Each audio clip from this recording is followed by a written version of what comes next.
Hello everyone, welcome back to our channel MSB trades. Friends, ఇవాళ మనము 3 trades చేసాము మన పర్సనల్ గ్రూప్ లో. అండ్ 3 ట్రేడ్స్ లో మనకు ప్రాఫిట్ బుకింగ్ అయిపోయింది. ఫస్ట్ ట్రేడ్ వచ్చేసి సెన్సెక్స్, సెకండ్ ట్రేడ్ వచ్చేసి సెన్సెక్స్, థర్డ్ ట్రేడ్ వచ్చేసి సెన్సెక్స్. నేను సెన్సెక్స్ లోనే ట్రేడ్ ఎందుకు ఇస్తున్నాను అంటే, bank Nifty call side premium అనేది చాలా ఎక్కువ ఉంది. సో చాలా మంది దగ్గర అలాంటి క్యాపిటల్ లేకపోవచ్చు. ఓకే, మినిమం సింగిల్ లాట్ తో ట్రేడ్ చేయాలి అన్న అబౌవ్ 25,000 క్యాపిటల్ కావాలి. బట్ అదే సెన్సెక్స్ లో నిఫ్టీలో చేస్తే మనకు బిలో 10,000 క్యాపిటల్ ఉన్న 2 లాట్స్ అనేవి వచ్చేసాయి. దట్స్ వై నేను సెన్సెక్స్ ట్రేడ్స్ అనేవి ప్రొవైడ్ చేస్తున్నాను. అండ్ ఈ వీక్ మండే నేను ఏం చెప్పాను అంటే, సెన్సెక్స్ లో నేను అనాలిసిస్ ఇవ్వగలుకోలేదు. ఎందుకు ఇవ్వద్దు అనుకుంటున్నాను అంటే, బికాస్ ఆఫ్ వాలటైలిటీ. సెన్సెక్స్ అనేది చాలా పానిక్ గా ట్రేడ్ చేస్తుంది. ఇవాళ నేను చెప్పాను అనుకోండి, ఫర్ అన్ ఎగ్జాంపుల్, సెన్సెక్స్ లో ఇది ఒక బ్రేక్ డౌన్ పాయింట్, ఇది ఒక బ్రేక్అవుట్ పాయింట్, మార్కెట్ ఇక్కడికి వెళ్ళి మీదికి వెళ్ళొచ్చు అంటే, మార్కెట్ అక్కడ ఎక్కడ ఏం చేస్తుంది అంటే, ఆ పాయింట్ నుంచి బ్రేక్అవుట్ ఇచ్చిన తర్వాత కూడా బయ్యర్ ని ట్రాప్ చెయ్యొచ్చు.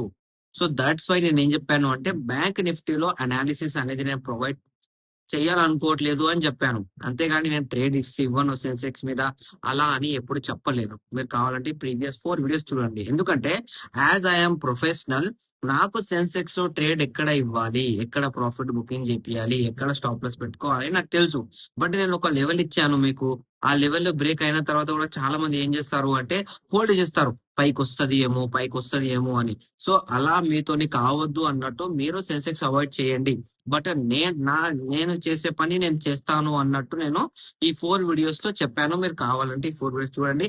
చాలా మంది కామెంట్ పెడుతున్నారు, సార్ మీరు సెన్సెక్స్ అనాలిసిస్ ఇవ్వట్లేదు బట్ సెన్సెక్స్ లో ట్రేడ్స్ ఇస్తున్నారు, ఎందుకు ఎలా ఇస్తున్నారు, ఆ ట్రేడ్స్ రీజన్ అనేది కామెంట్ లో అడుగుతున్నారు. దట్స్ వై ఈ క్లారిటీ అనేది మీకు ఇస్తున్నాను. యాజ్ ఐఎమ్ ప్రొఫెషనల్, నేను ట్రేడ్ ఇచ్చిన ఎగ్జిట్ అనేది కూడా, టార్గెట్ అనేది కూడా, స్టాప్ లాస్ అనేది కూడా నేనే చెప్తాను కదా. ఇప్పుడు నేను పర్టికులర్ ఒక లెవెల్ చెప్పాను, ఆ లెవెల్ బ్రేక్ అయితే మీకు స్టాప్ లాస్ పెట్టుకోవడానికి రాకపోతే సో చాలా కష్టం అవుతుంది. సో నేను మండే నుంచి ఎలా చెప్తున్నాను, ఫస్ట్ లెవెల్ బ్రేక్ అయింది, రీటెస్ట్ ఇవ్వలేదు, ఫాల్ అయిపోయింది, ఇక్కడ కూడా ఇంప్రాపర్. ఇక్కడ మీరు చూసుకున్నట్టయితే ఫస్ట్ లెవెల్ బ్రేక్ అయింది, ఇండిసిజన్ క్యాండిల్ ఇచ్చింది, బట్ రివర్స్ అవ్వాలి మళ్ళీ అంటే మళ్ళీ ఇంప్రాపర్. దాని తర్వాత నిన్న మార్కెట్ చూసుకున్న ఫస్ట్ క్యాండిల్ లెవెల్ బ్రేక్ చేసి రీటెస్ట్ రివర్సల్ చేసింది, బట్ ప్రాపర్ గా చేయకుండా మళ్ళీ బ్రేక్అవుట్ పాయింట్ దగ్గర బ్రేక్అవుట్ ఇచ్చి మళ్ళీ బయట ప్యానిక్ చేసింది. సో దట్స్ వై నేను ఇక్కడ స్టాప్ లాస్ ఇచ్చేసాను. ఓన్లీ 10 పాయింట్స్ స్టాప్ లాస్ అండి. ఓకేనా.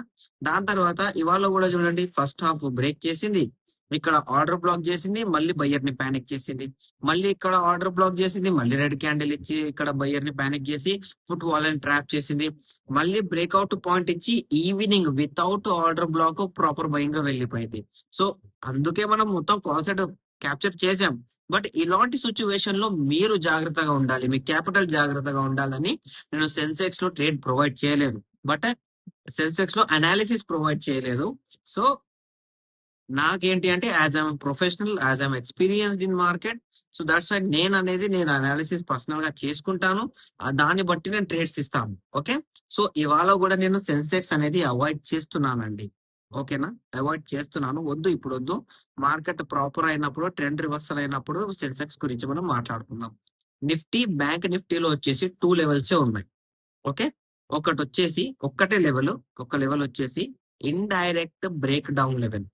ఇక్కడ మీరు చూసుకోండి, ఇండైరెక్ట్ బ్రేక్ డౌన్ లెవెల్. ఈ బ్రేక్ డౌన్ లెవెల్ పాయింట్ వచ్చేసి మీకు ఇక్కడ దొరుకుతుంది 59,168. గుర్తుపెట్టుకోవాలి మీరు, 59,168. రేపు ఎప్పుడైనా కానివ్వండి, మార్కెట్ గ్యాప్ అప్ అయ్యింది అనుకోండి, for an example gap up అయ్యింది, మార్కెట్ సపోర్ట్ తీసుకోవాలి. సో సపోర్ట్ తీసుకోవాలి అంటే మార్కెట్ అనేది ఇండైరెక్ట్ బ్రేక్అవుట్ పాయింట్ దగ్గరికి వెళ్ళి తీసుకోవాలి. ఈ ఇండైరెక్ట్ బ్రేక్అవుట్ పాయింట్ కి వెళ్ళి తీసుకోవాలి. ఇలా తీసుకొని ఇక్కడ రీటెస్ట్ రివర్సల్ చేస్తే మార్కెట్ లో మనకు బయింగ్ అనేది కనిపిస్తుంది. అలా కాకుండా ఇన్ బిట్వీన్ ఎక్కడైనా ట్రేడ్ చేస్తే వెయిట్ చేయాలి ఫర్ 59,168 టు టేక్ సపోర్ట్. ఓకేనా. అండ్ నిఫ్టీలో మనం అనాలిసిస్ చూసుకున్నట్లయితే, నిఫ్టీలో కూడా ఒకటే పాయింట్ ఉంది, ఫస్ట్ చెప్పినట్టే indirect breakout point. Indirect breakout level red candle తో బ్రేక్ అయింది కాబట్టి రీటెస్ట్ రివర్సల్ అనేది సహజం.